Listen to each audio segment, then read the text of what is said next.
Hello students, कैसे हो बेटा। तो 11th क्लास की आज हम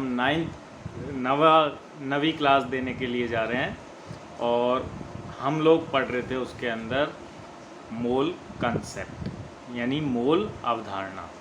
और मोल अवधारणा में हमने एक मोल में क्या क्या होता है ये आपने बिल्कुल अच्छे से रिवाइंड कर लिया होगा। तो बेटा एक मोल में क्या क्या चीज़ें होती है आपको याद होनी चाहिए। एक मोल में अगर अणुओं की संख्या पूछी जाए तो 1.6 इंटू 6.02 इंटू 10⁻23 यानी 6.02 इंटू 10⁻23 अणु होते हैं। एक मोल में पदार्थ का उसके अणुभार के बराबर द्रव्यमान होता है और एक मोल में पदार्थ की यानी गैस की 22.4 लीटर आयतन होता है। उसके बाद वेट देने पर यानी किसी भी पदार्थ की ग्राम में मात्रा देने पर मोल कैसे निकलते हैं, तो उसके लिए मैंने फॉर्मूला लिखाया था। दिया गया भार बटा अणुभार कर देंगे तो आपके मोल निकल जाएंगे। दिए गए आयतन में 22.4 लीटर का भाग लगा देंगे तो आपके मोल निकल जाएंगे। और दी गई संख्या के अंदर अगर हम Na यानी अवोगाद्रो संख्या का भाग लगा देंगे तो मोल निकल जाएंगे। एक क्वेश्चन मैंने पिछली क्लास में छोड़ा था तो वो क्वेश्चन हम ले लेते हैं यहाँ पर। तो बेटा क्वेश्चन क्या होने वाला है, 1.7 ग्राम अमोनिया में NH3 में, ये क्वेश्चन था। इसमें फर्स्ट पूछा था मैंने अणुओं की संख्या बताओ, ये पूछा था ना। अणुओं की संख्या कैसे बताई जाएगी, बता सकते हो आप? चलिए बताते हैं। तो हमको क्या दे रखा है, W, तो W बटा MW ये मोल का फॉर्मूला है और संख्या के लिए N बटा Na ये भी मोल का फॉर्मूला है।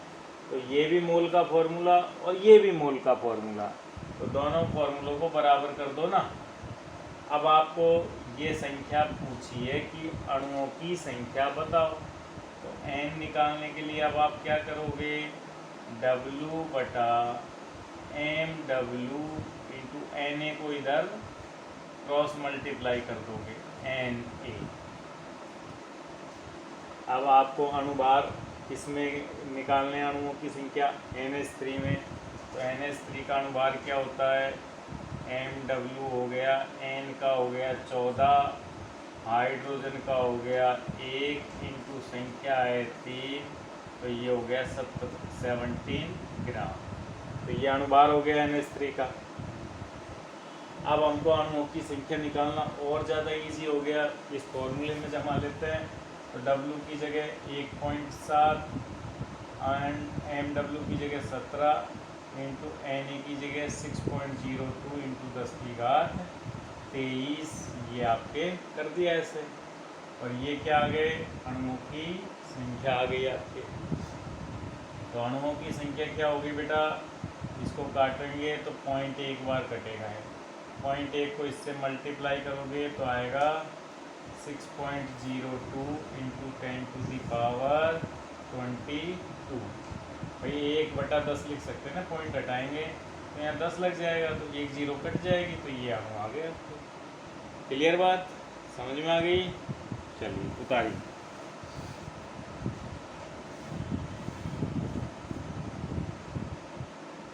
अब दूसरी चीज़ क्या पूछी थी इस क्वेश्चन के अंदर, मिटा दो इसको।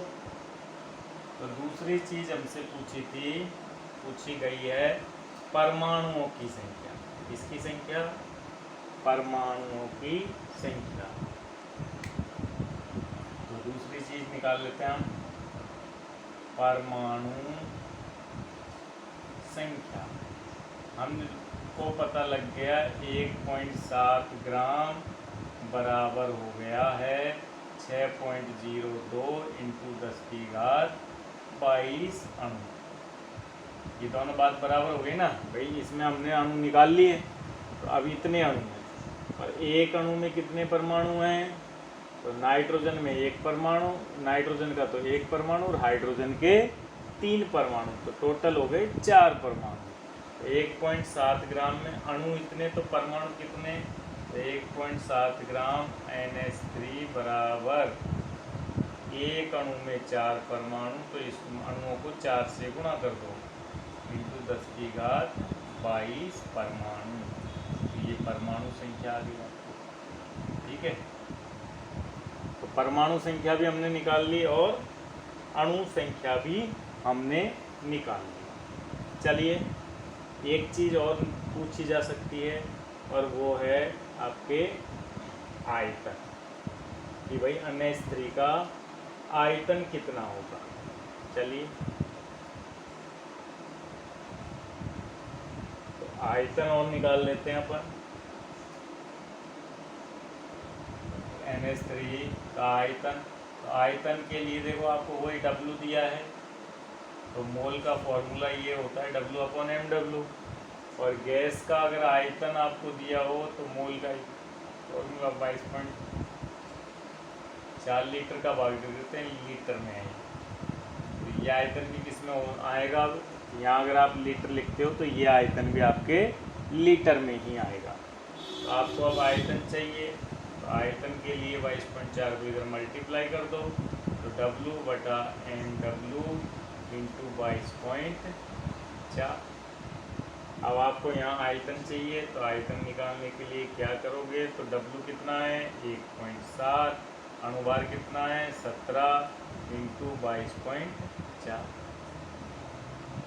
पॉइंट हटा दो 10 लगा दो, 17 से 17 काट दो, तो यानी कितना आयतन आ गया 2.24 लीटर आयतन आ गया है। किसका, 1.7 ग्राम में अणु भी निकाल लिए, परमाणु भी निकाल लिए और आयतन भी निकाल लिए, अगर हमने फॉर्मूले बराबर करना आता है। तो पिछली क्लास में मैंने बताया था 3 फॉर्मूले जो मोल पे पहुंचाते हैं। तो आपको जिस फॉर्मूले की सूचना दे रखी है, जिस फॉर्मूले की सूचना पूछी है, उनको आपस में बराबर करके आप अपनी वांछित चीज़ को प्राप्त कर सकते हैं। चलिए ठीक है, अब देखिए और क्वेश्चन अगर हम करें तो कैसे कर सकते हैं। चलिए सॉल्व करते हैं, हमारी किताब के ही क्वेश्चन है। अगर आपसे पूछे एक परमाणु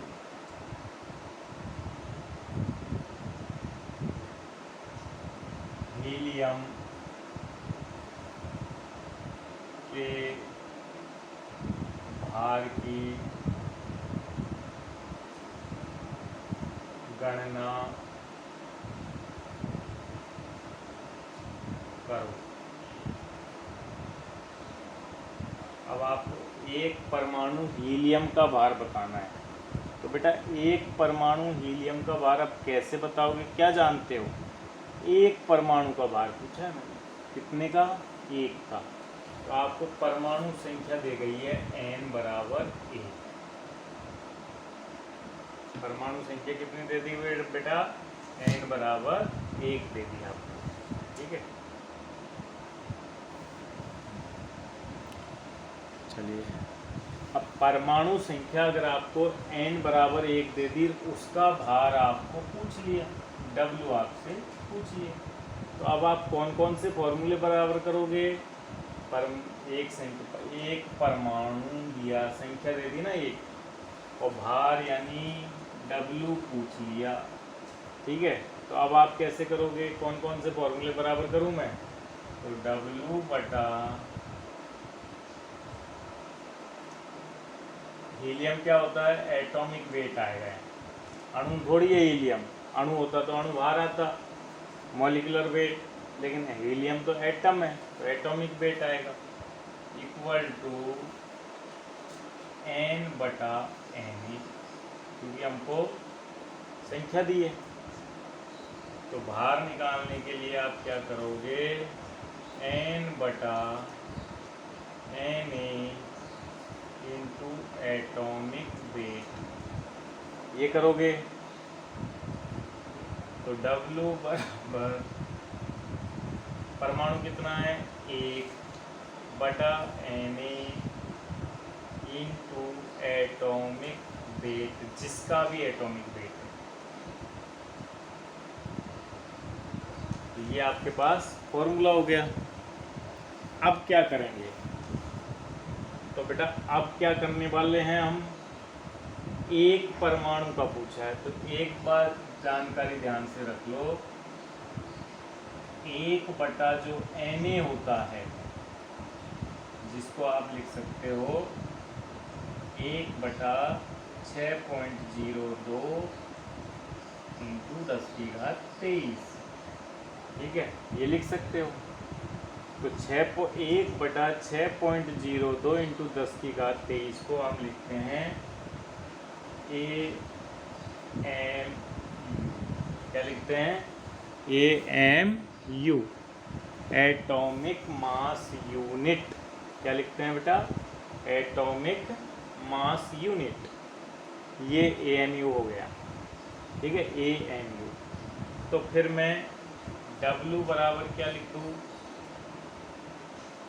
एटॉमिक वेट, हीलियम का एटॉमिक वेट कितना होता है 4, तो 4 और 1/Na को वहाँ से मैंने क्या लिख दिया AMU। तो एक परमाणु का भार हो गया 4 AMU। कितना हो गया 4 AMU, या इसको S ओनली U भी लिखा सकता है 4U। कितना हो गया 4U। तो एक एटम हीलियम का भार हो गया 4U, लेकिन हीलियम का मोलर भार हो गया 4 ग्राम। ध्यान रखना, मोलर मास 4 ग्राम, एक परमाणु का मास 4U। जैसे और ले लेते हैं अपन, इसी क्वेश्चन से हमने क्या सीखा वो भी हम लिखते चलते हैं। तो यहाँ हमने क्या सीखा बेटा, हीलियम का मोलर मास,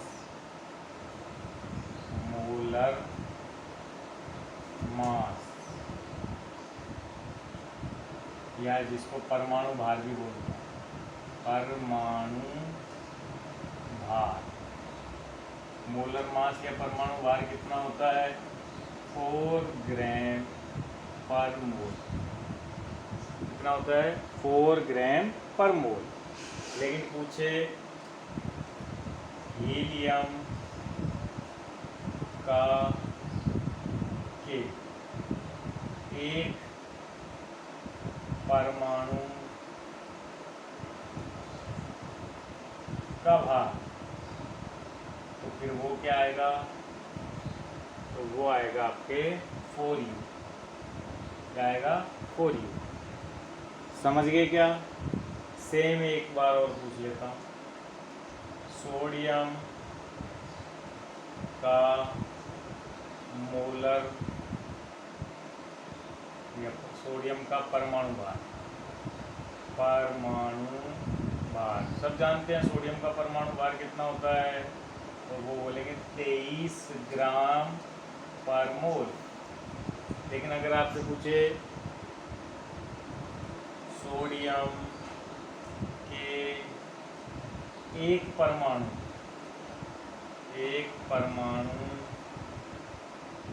का भार, तो एक में आपको क्या बताना है, परमाणु भार बटा Na। एक का भार निकालने के लिए परमाणु भार बटे Na करते हैं ना, तो आप क्या आ जाएगा 23, और 1/Na को क्या लिखेंगे U, 23U। क्या हो गया 23। तो एक का जब भी पूछे तो उस परमाणु भार में Na का भाग लगा देना। समझ गए। चलो एक और देता हूँ मैं, देखें, बताना आपकी बात। एक अणु C6H12O6 का भार है, डेल्टा एस की पूर्ति करना। C6H12O6 का अणुभार है,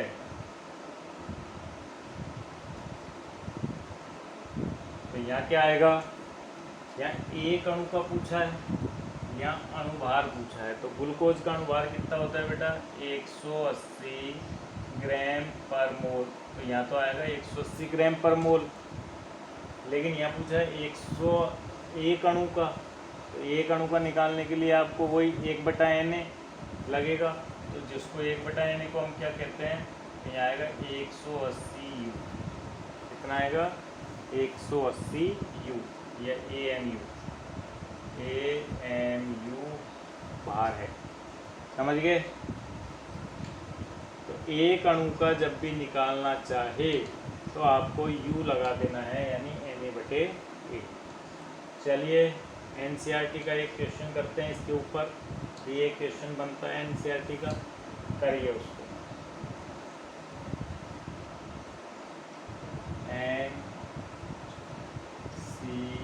NCERT क्वेश्चन है निम्नलिखित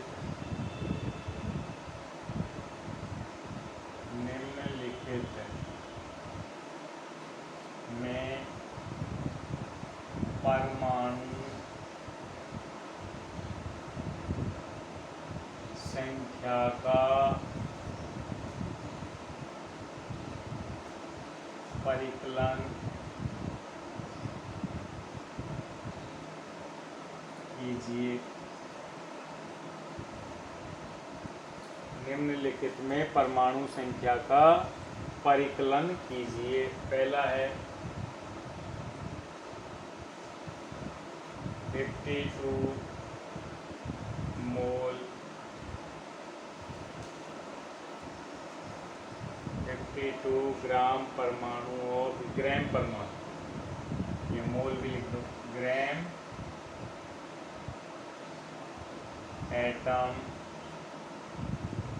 हीलियम। दूसरा है बी 52 ग्राम हीलियम, और सी है 52U हीलियम। तीनों देखो 52 52 52 है। क्वेश्चन बड़ा अच्छा है, तीनों में 52 है, लेकिन तीनों में परमाणु पूछे आपसे कि तीनों में कैसे परमाणु आप निकालोगे। तो देखिए, बताओ, सॉल्व करो आप। चलिए सॉल्व करें। ठीक है, सॉल्व करते हैं। ये तो क्वेश्चन है, इधर सॉल्व करते हैं। सॉल्यूशन,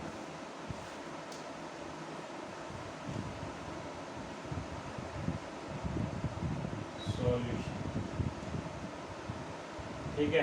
तो 52 ग्राम एटम, ग्राम और एटम, तो देखिए ग्राम एटम साथ साथ लिखा जाए, कोई स्पेस नहीं हो बीच में, ग्राम एटम, तो इसका मतलब होता है मोल।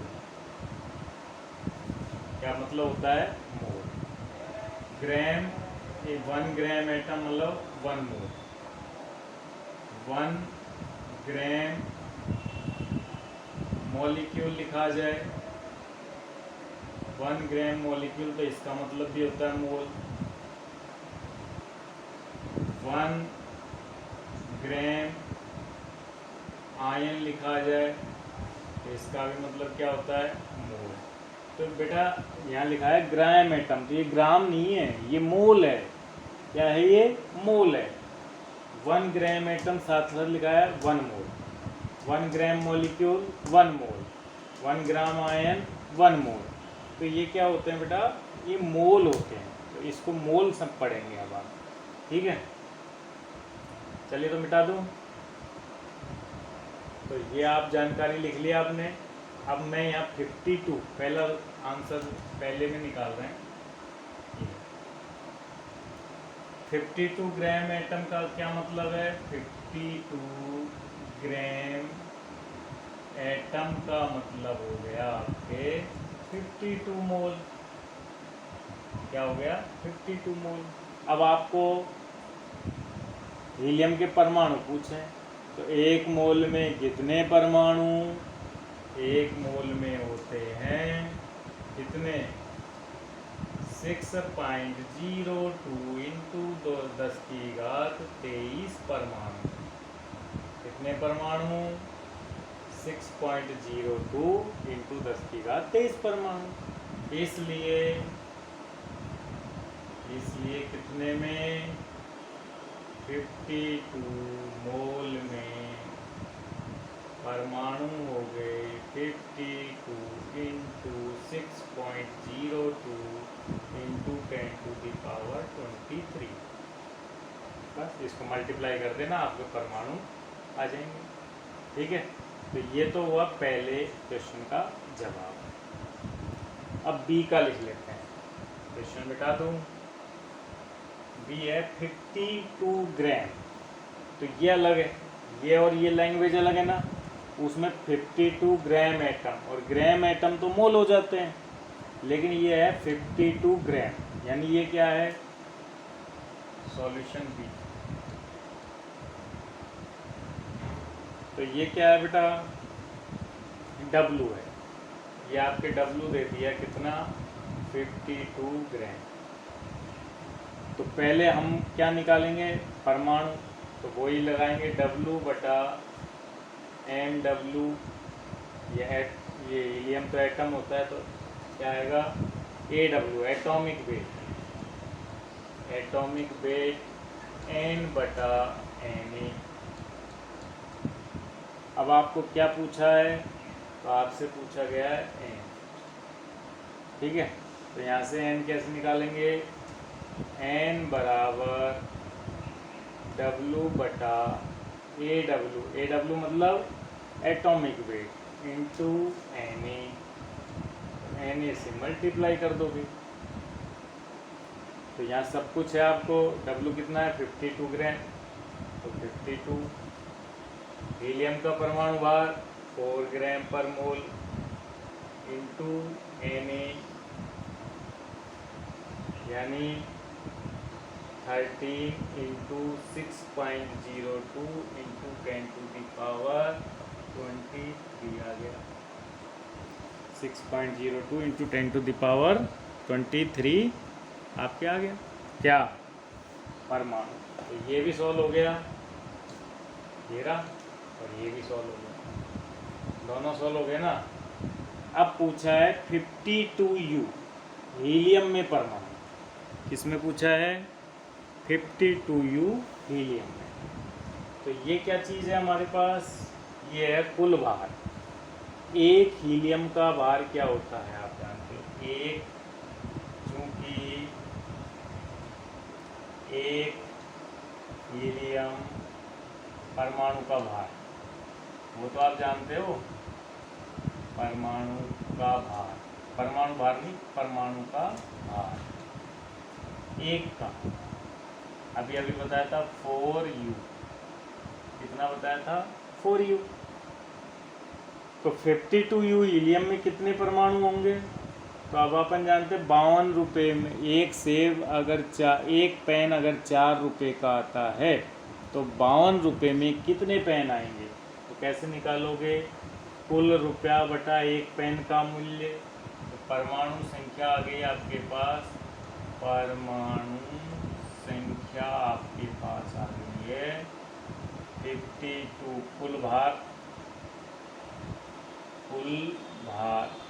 बटा एक परमाणु का भार, एक परमाणु का भार। तो कुल भार कितना है, कुल भार है 52U, और एक परमाणु का भार 4U। U से U कैंसिल आउट, 13 परमाणु। कितने परमाणु आ गए 13 परमाणु। देखो तीनों में आंसर अलग अलग आए हैं। 52 मोल में इतने सारे परमाणु, 52 ग्राम में पहले मोल निकाल लिए, 13 मोल में कितने 6.02 से गुणा कर दिया। यहाँ 52 ही यहाँ था, लेकिन यह 52 था, 52 परमाणुओं का भार। तो एक परमाणु का 4 U भार होता है, तो 52 में कितने परमाणु होंगे? 13। तो यहाँ ज़्यादा आया, यहाँ ज़्यादा आया, लेकिन यह केवल 13 है। तो सबसे कम परमाणु किस में है? 52U में सबसे कम परमाणु विद्यमान होते हैं। क्लियर बात? तीनों क्वेश्चन समझ में आ गए? कॉपी कर लो एक बार, तीनों को पोज करके कॉपी कर सकते हो आप। परमाणु संख्या आपके निकल के सामने आ गई है।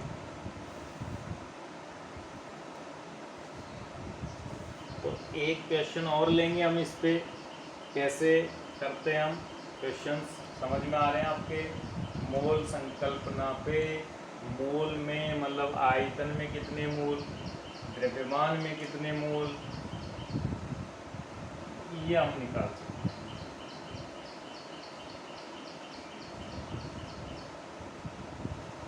अब जैसे देखो बेटा, आपसे पूछे एक और क्वेश्चन लेते हैं। क्वेश्चन है 11.2 लीटर, 11.2 लीटर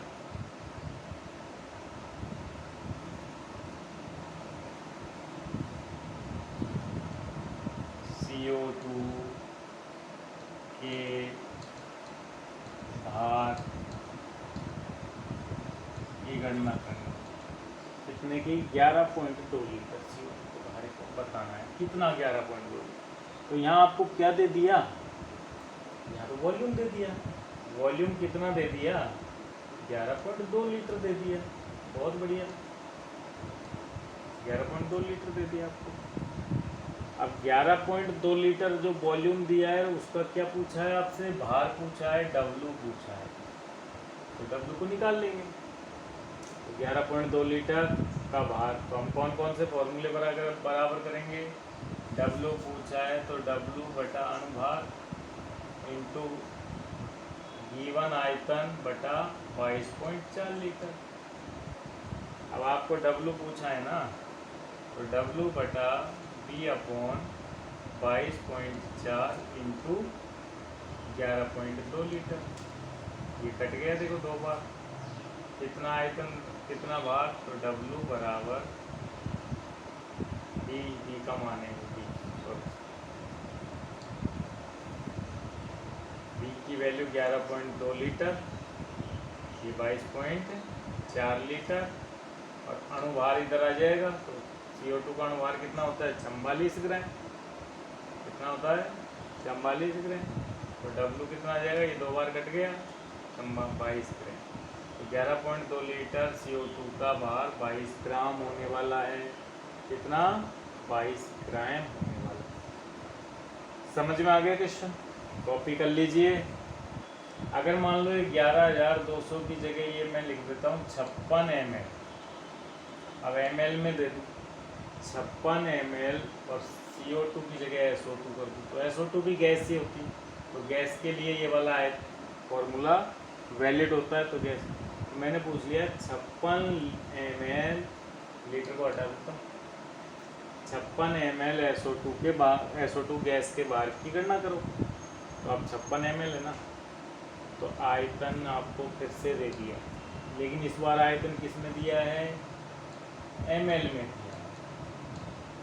तो ml को लीटर में कन्वर्ट कर लो, या फिर इस 22.4 लीटर को ml में कन्वर्ट कर ले। ml को लीटर में कन्वर्ट करने का तरीका है 56/1000 लीटर। चलो, लीटर में कन्वर्ट हो गया। कोई भार पूछा है, फॉर्मूला तो यही लगेगा, तो फॉर्मूला ये लगा दो। तो W बटा MW, अब की बार आयतन किसमें? 56, लेकिन लीटर में बदलने के लिए आपने क्या किया?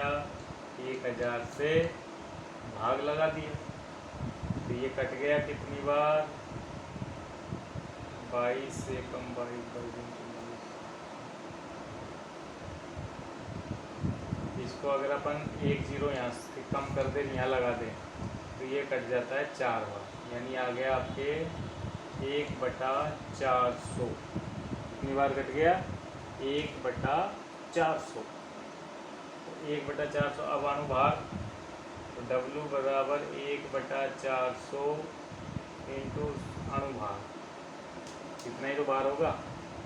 अनुभार कितना होता है, तो S का होता है 32, ऑक्सीजन का होता है 16 दूना 32, एक ऑक्सीजन का 16 तो 2 ऑक्सीजन का 32, 32 और 32 64, तो 1/400 इंटू 64, 4 चौक से कट गया ये, 4 एकम 4, 16 बार, 16 चौकी 64 होते हैं, तो यानी कितना आ गया 0.16 ग्राम।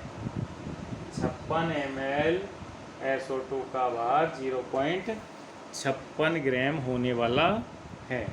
कोई दिक्कत? तो बहुत बढ़िया, कर लिया। लेकिन सेम क्वेश्चन अगर मैं आपसे पूछ लेता हूँ, यहाँ आयतन दे देता हूँ, वही ml, 18 ml, और SO2 की जगह कर देता हूँ इस बार H2O का भार क्या होगा। 18 ml H2O का भार क्या होगा। तो अब आप कहोगे बिल्कुल सेम है, आयतन दे रखा है, इस बार भी कर लेंगे, कहीं कोई दिक्कत नहीं है। तो यहाँ भी आपको क्या गिवन है, आयतन 18 ml। लेकिन अब हम W/mW बराबर B/22.4 लीटर में ये नहीं लगा सकते, ये लगाना गलत। क्यों बेटा? क्योंकि H2O गैस नहीं है, H2O लिक्विड है, ये द्रव है। और ये फॉर्मूला किसके लिए है, ओनली और गैस, ये फॉर्मूला केवल और केवल गैस के लिए है, और H2O द्रव होता है, इसलिए इस फॉर्मूले को लगाना ठीक नहीं है। तो फिर अब हम क्या करें, तो फॉर्मूला यूज नहीं ले सकते, तो द्रव के लिए अब हम जानते हैं क्या, हम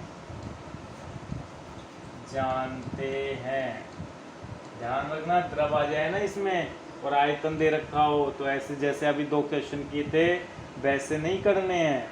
अब आपको द्रव के लिए अलग तरीके से लिखना है। हम जानते हैं कि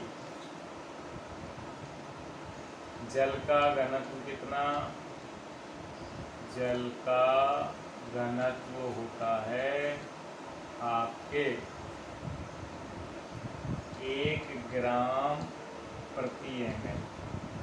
अगर क्वेश्चन घनत्व दे के चले या नहीं दे के चले तो जल का याद रखो 1 ग्राम पर ml है। इसका मतलब है, मतलब क्या मतलब है, 1 ml में 1 ग्राम मौजूद है, 1 ml में 1 ग्राम मौजूद है, तो 18 ml में, चूंकि 1 ml किसके बराबर, 1 ग्राम पर ml के बराबर, तो इसलिए 18 ml इसके बराबर, तो 18 ml 18 ग्राम के बराबर। 1 ml 1 ग्राम के बराबर होता है, तो 18 ml 18 ग्राम के बराबर होने वाला है। तो अब तो W मिल गया है, ये क्या है आपके, ये W है, और जब W मिल गया तो भार ही पूछा है इसमें, 18 ml H2O का भार 18 ग्राम। अगर इसमें पूछता भार तथा मूल बताओ, तथा मूल भी पूछ लेता मान लो, तो मूल कैसे निकालेंगे, तो मूल कैसे निकालें आप देखिए, हम जानते हैं मूल का फॉर्मूला क्या है, दिया गया भार बटा अनुभार, और 18 ग्राम में अनुभार H2O का 18 ही होता है, तो कितना मोल, 1 मोल हो गया। कितना मोल हो गया, 1 मोल हो गया 18 ml। 18 ml H2O में कितना मोल, 1 मोल। अभी 56 के अंदर बहुत कम भार आया था, गैस का भार बहुत कम होता है, जल का भार ज़्यादा होता है, इसलिए 18 ग्राम 18 ml में 18 ग्राम भार हो गया। जबकि पहले 56 ml में भी 0.16 ग्राम था, 56 ml में भी कितना था 0.16 ग्राम है, और यहाँ 18 ml में भी 18 ग्राम हो गया, क्योंकि गैस के लिए वो सूत्र लगता है और द्रव के लिए वो सूत्र नहीं लगता है। क्लियर हो गई पिक्चर? क्वेश्चन समझ में आ रहे हैं? तो कैटेगरियाँ हैं ये जिन पर हमारे क्वेश्चंस बनते हैं।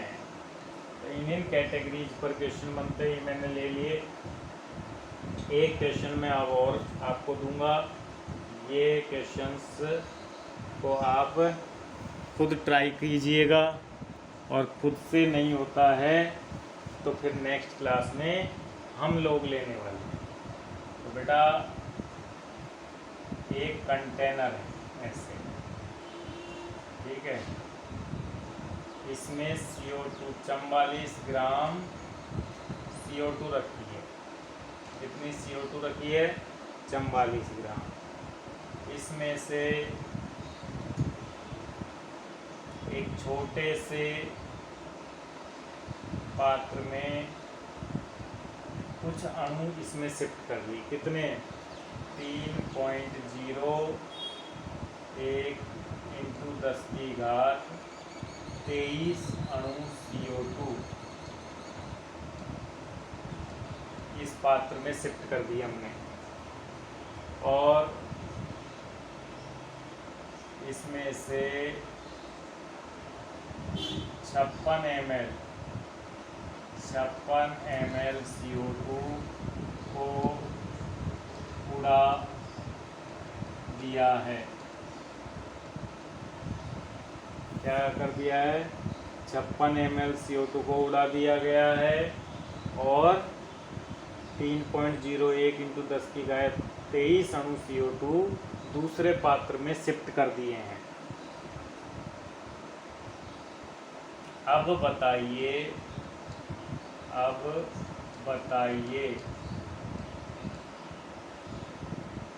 CO2 का, इसको कंटेनर ए, बीकर एक नाम दे देते, बीकर ए, ये बीकर बी, बीकर बी। अब बताइए CO2 का बीकर बी में, बीकर बी में नहीं, ए, बीकर ए में कितना भार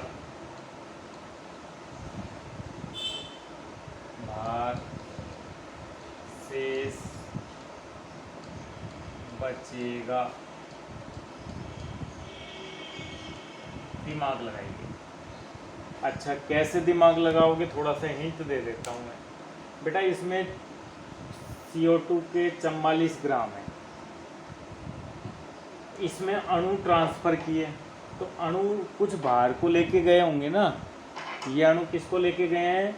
कुछ भार को लेके गए हैं, तो उस भार को आपको निकालना है, और 56 ml उड़ा दिया गया है, तो उस भार को भी आपको निकालना है। ट्राई करना खुद, फिर हम देखते हैं क्वेश्चन कैसे सॉल्व होता है। एक बार आप खुद से ट्राई करेंगे, फिर हम देखेंगे।